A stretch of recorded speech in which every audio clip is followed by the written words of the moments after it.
Son, we need to have a chat about internet safety. I slowly crumpled down onto the floor next to him.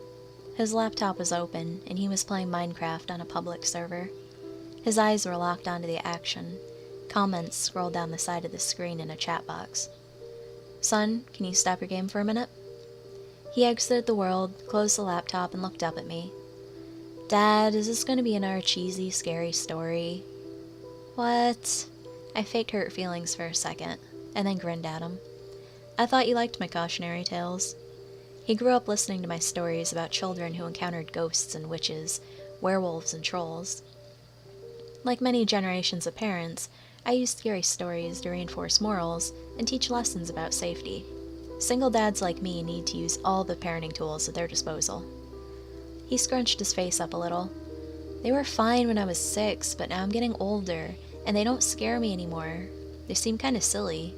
If you're going to tell me a story about the internet, can you make it really, really scary? I squinted at him. He folded his arms.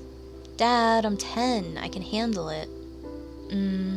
Okay, I'll try. I began. Once upon a time, there was a boy named Colby. His expression indicated that he wasn't impressed with the terror of my introduction. He sighed deeply and settled in for another one of Dad's cheesy stories. I continued. Colby went online and joined several children's websites.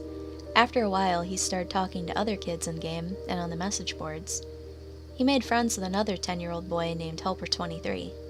They liked the same video games and shows. They laughed at each other's jokes. They explored new games together. After several months of friendship, Colby gave Helper23 6 diamonds in a game they were playing.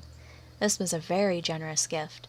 Colby's birthday was coming up, and Helper23 wanted to send him a cool present in real life. Colby figured it wouldn't hurt to give Helper23 his home address, as long as he promised not to tell it to any strangers or grown-ups. Helper23 swore he wouldn't tell anyone else, not even his own parents, and set about mailing the package. I paused the story and looked at my son.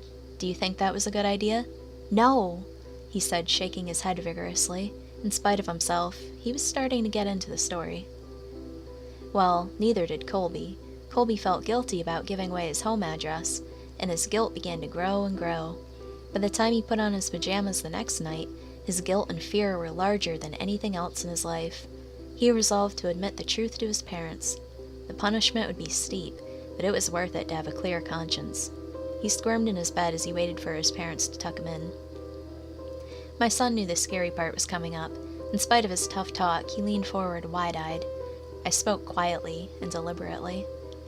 He heard all the noises of the house, the washing machine bouncing around in the laundry room, branches scraped up against the brick outside his room, his baby brother cooed in the nursery, and there were some other noises he couldn't quite pinpoint. Finally, his dad's steps echoed down the hall. Hey, Dad, he called out nervously. I have something to tell you. His dad stuck his head in the hallway at a weird angle. In the darkness, his mouth didn't seem to move, and the eyes were all wrung. Yes, son? The voice was way off, too. Are you okay, Dad? The boy asked. Uh-huh, sung the father in a strangely affected voice. Colby pulled his covers up defensively. Is Mommy around? Here I am. Mom's head popped in the doorway below Dad's. Her voice was an unnatural falsetto.